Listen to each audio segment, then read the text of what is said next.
यजुर्वेद के प्रथम अध्याय के 12वां मंत्र के अंदर कहा कि परमात्मा ने सृष्टि में किसी भी प्रकार की कोई कमी नहीं छोड़ी। उसने हर वो वस्तु बनाई है जिसकी एक जीव को आवश्यकता होती है। एक स्थान पर आता है कि एक व्यक्ति परमात्मा से प्रश्न करता है, कथानक है ये, परमात्मा से प्रार्थना करता है या प्रश्न करता है कि हे ईश्वर, आपने यदि गंध सुवर्णे फलभिक्षु दंडे नकार पुष्पम खलु चंदनस्य विद्वान धनी नृपति दीर्घजीवी धातु पुरकोपि बुद्धिद्व भूत। इसमें कहा कि परमात्मा को काश उस समय किसी ने बुद्धि नहीं दी। ये एक कथानक है और वो प्रश्न करता है कि गंध सुवर्ण, अगर सोने में सुगंधी होती तो कितना अच्छा होता।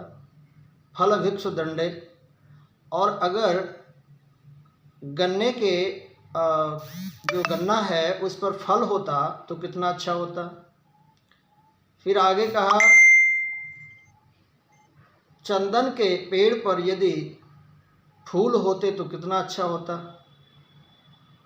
और विद्वान यदि धनवान होता तो कितना अच्छा होता। और राजा अगर दीर्घजीवी होता तो कितना अच्छा होता। ये कुछ प्रश्न उसने कर दिए और कहा कि यहाँ परमात्मा ने गलती कर दी। मगर वो ये नहीं जानता, प्रश्न करता कि परमात्मा कभी कोई गलती नहीं करता। उत्तर देने वाला व्यक्ति कहता है कि ईश्वर अपनी सृष्टि में किसी प्रकार की कोई गलती करता ही नहीं है। क्योंकि सोचो, अगर विद्वान और राजा, आप देखते हैं प्राचीन काल में राजा के जो मंत्री है या तो वो उस पर आक्रमण कर देता है या दूसरा राजा कर देता है या परिवार का सदस्य कर देता है। राजा की कोई जीवन लंबा नहीं होता, क्योंकि राजा यदि बहुत समय तक राजगद्दी पर बैठा रहता है तो ऐसा लोग कहते हैं कि उसमें अहम आ जाता है, ईगो आ जाता है, अहंकार आ जाता है, उसमें दुर्गुण प्रवेश करना शुरू कर देते हैं और वो आतताई होकर के अपने ही लोगों का अहित करना शुरू कर देता है अहम में आकर के। तो इसलिए शत्रु सेना या शत्रु उसको आपने कई इतिहास हैं ऐसे जहाँ पर राजा को मार दिया जाता है, हटा दिया जाता है, कैद खाने में डाल दिया जाता है, दूसरा राजा बन जाता है। तो ये श्रृंखला चलती रहती है। अगर राजा बहुत समय तक यदि वह सिंहासन पर बैठे तो वो अहम में आकर के दूसरों पर अत्याचार कर दे, इस कारण वो दीर्घजीवी नहीं होता। और विद्वान धनी, अगर विद्वान को धन मिल जाए, विद्वान धनवान हो जाए तो फिर विद्या का प्रचार कैसे होगा। वो तो आलसी बन के बैठ जाएगा, उसको कमी नहीं होगी। तो विद्वान को हमेशा जो है ना वो आप देखते हैं कि विद्वान जो होते हैं वो अधिकांश सामान्य ही होते हैं, कोई बहुत बड़े धनवान तो नहीं होते। तो धन के इच्छा से भी और प्रचार की दृष्टि से भी वो अपना धर्म का प्रचार प्रसार करते हैं। वो उनके पास धन अधिक नहीं होता। और कहा कि जो चंदन है, चंदन पर यदि फूल लग जाते तो फूल का एक समय होता है, एक समय सीमा होती है, साल 2 साल में नष्ट हो जाता है। मगर जो चंदन है वो तो कभी सालों साल सदियों तक नष्ट नहीं होता। तो इसलिए ये भी बात गलत है कि उसने फूल नहीं बनाया, चंदन पर फूल नहीं लगा, क्योंकि फूल अधिक समय नहीं चलता, सड़ जाता है, खराब हो जाता है। मगर चंदन की लकड़ी सदियों तक चलती है। ऐसे ईख पर यदि ईख पर वो फल लगा देता तो ईख का जो ईख मतलब है डंडे की तरह होती है, इतनी सख्त होती है कि उसे खा नहीं सकता। और यदि फल लग गया होता तो उस पर कोई भी पशु पक्षी खा लेते हैं उसको। तो वहाँ सुरक्षा की दृष्टि से वहाँ भी परमात्मा की व्यवस्था ठीक है। और इस प्रकार से फिर कहा कि सोना, गंध सुवर्ण, आप समझिएगा सोना इतना कीमती है और कीमती सोने को, उस वस्तु को लोग छुपा के रखते हैं, और अगर उसमें सोने में गंध हो जाती तो आप कहाँ और हम कहाँ छुपाते।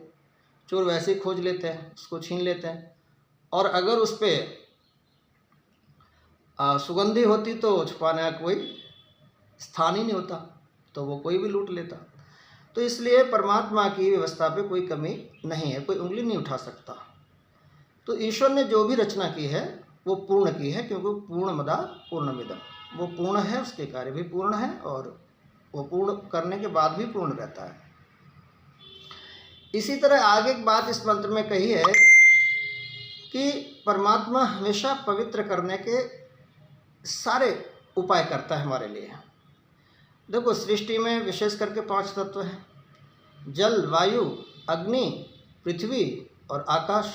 तो इस प्रकार से 5 जो हैं, इसमें आकाश तो आकाश खाली रिक्त स्थान है, पर आप देखिए जल शुद्धि करता है, शरीर की, वस्त्रों की शुद्धि करता है।